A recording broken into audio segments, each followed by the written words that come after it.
Hello and welcome to the Daily Aus. I'm Sam. I'm Emma. On Friday, King Charles and Queen Camilla touched down in Sydney for a 5-day visit. It's their first official visit to Australia since Charles became king in 2022, and his first overseas trip since being diagnosed with cancer. As they continue their formal engagements with government and community representatives over the coming days, the question of Australia's place in the monarchy has resurfaced amongst commentators and spectators. It's a conversation really being led by the Australian Republic movement, who say more and more Australians believe we should leave the Commonwealth.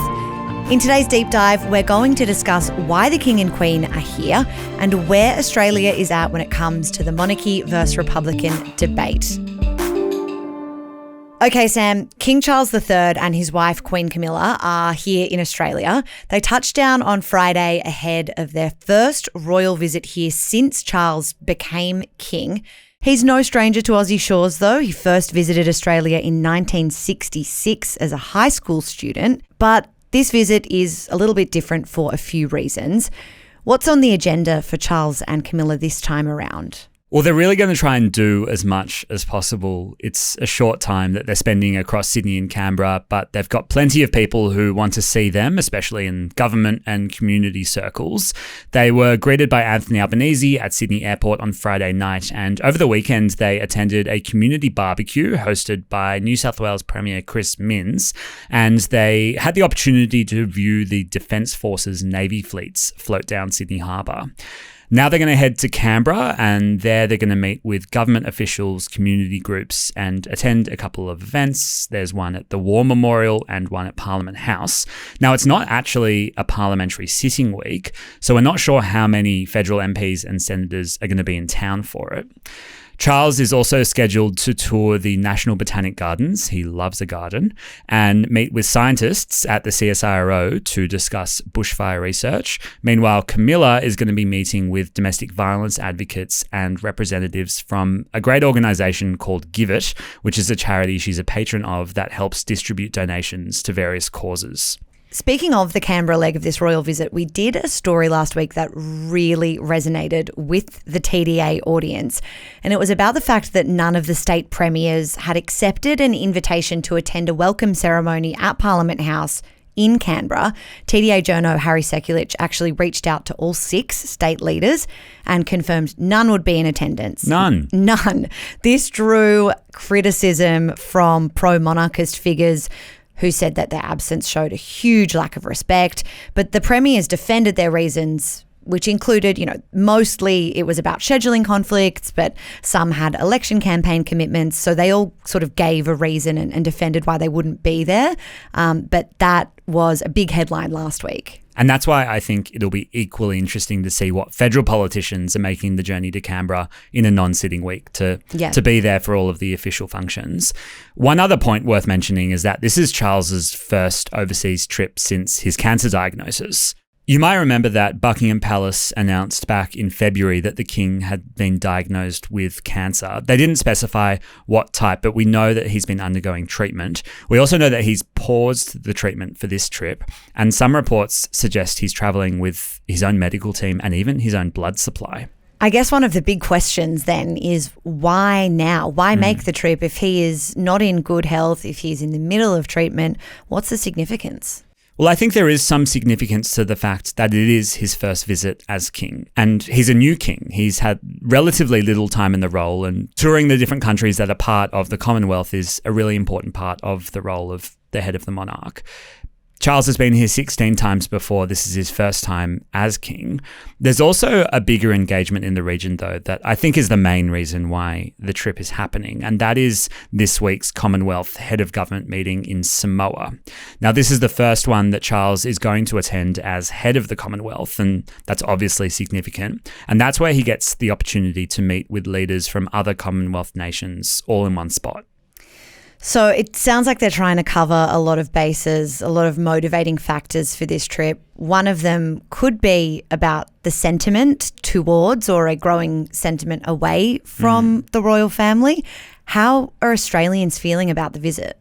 It's really mixed. There is certainly a contingent of Australians who are really excited. And I think the clearest way to try and figure out who those people are will be at the events themselves. Yeah. Who's turned up to actually catch a glimpse of Charles and Camilla.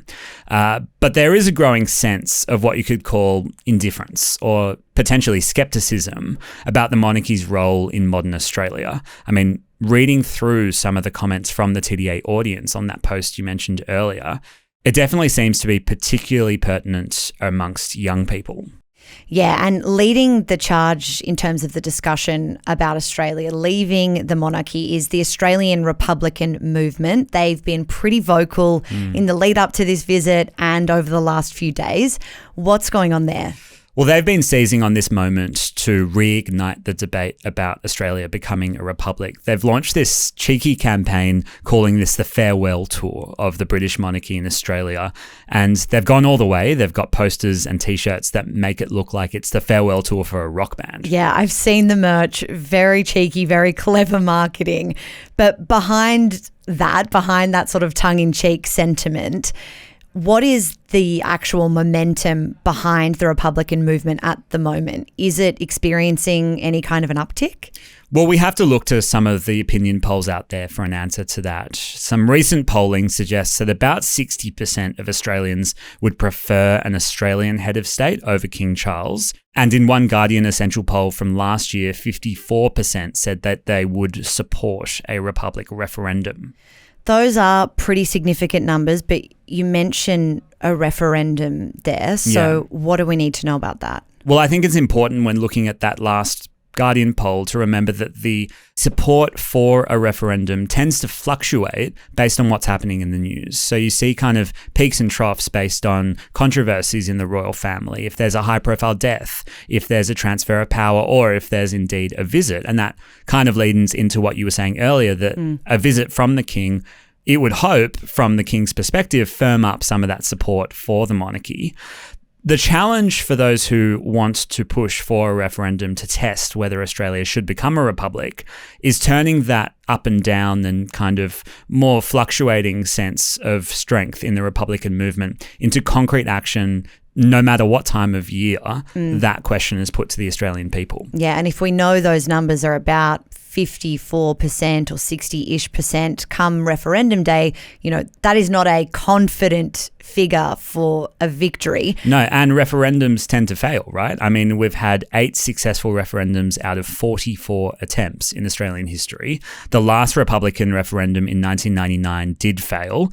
There was about 45% of Australians who voted in favour and 55% against. Yeah, that's really interesting to reflect on, I suppose. 1999, 25 odd... Not that long ago. ...years ago. And I think when we talk about that referendum, obviously it was unsuccessful, but we don't often zoom in on the numbers. And 45 to 55, it's not overwhelming in any sense of the word. What's the argument for Australia becoming a republic movement? And then on the other side, there is this group of loyal royalists, monarchists behind the Australian Monarchists League. They have their own arguments. What are the key points? This kind of could make its own podcast because there's some really interesting arguments on both sides. But in brief, and so that you've got the context to understand it whilst King Charles is in town, the key argument for the Republic movement is that it's time for Australia to have its own head of state. They want somebody who is Australian and who lives in Australia, who understands the country and is directly accountable to Australians. And they say it's part of this process of asserting our national identity and independence, especially as we continue to struggle with how our history of colonisation and First Nations community disadvantage fits into the broader narrative of Australia. And the argument also is that the monarchy or the royal family's role in Australian life remains or has become fairly ornamental, that we have that relative independence in the structures of our government and everyday life here, and that, this is just kind of putting a full stop on that independence. Kind of things will change symbolically, but nothing will change logistically is the kind of sense they want to put out there. Now, on the other side of things, monarchists argue that if it ain't broke, don't fix it. We've got a current system that is working. They say that the monarchy provides stability and continuity, and that it's an important link to our history and traditions. There's also the argument that changing to a republic would be complicated and it could be potentially divisive, and it could present, in some monarchists' arguments, a distraction from more pressing issues facing the country. Well, I'm just thinking about what would change tangibly in our day-to-day lives if Australia became a republic. And first thing I think of is money, currency, right? Surely we would have to implement some kind of either not necessarily a new currency, but the mint would need to produce new physical currency. There'd be a different face on the coins. There'd be a different face. Yeah. That seems like an expensive and timely exercise. Well, the actual running of a referendum is expensive and timely. Exactly. So there's that argument as well. So where does the current government stand on all this? So Anthony Albanese's Labor government came into office with a promise to hold a referendum on becoming a republic in their second term if they were to be re-elected. This is something I completely forgot about. Yeah, it was a big call. Yeah, I remember there being discussion in the lead up to the Queen's death about when would be the right time and this promise, but it's kind of gone away a little bit. Well, I think they've backed away from that timeline after the failure of the voice referendum last year, because there seems to be a sense that the appetite for really changing the constitution is not quite there at the moment for Australians, and 2 failed referendums in 2 consecutive terms is not something any government would want on their record. Yeah, you've really got to weigh up the political gains or potential losses of a second referendum. I do think it's also important to discuss here what's been happening around the world in other Commonwealth countries. So Jamaica has said it's planning on removing Charles as its head of state by 2025. There's been a lot of momentum there towards becoming a republic after more than 350 years of colonial rule. You might remember there was quite an ill-fated royal tour in 2022 in Jamaica and around the Caribbean by Prince William and Princess Kate. There were some viral images from that time of the prince and princess on one side of a wire fence and the hands of children kind of reaching out to them. It really evoked imagery of former British colonial rule, and it was bad PR, really bad PR for the royal family at that time. Now, of the 56 member states of the Commonwealth, more than 20 are in Africa, and that reignites that conversation about what does colonial history represent.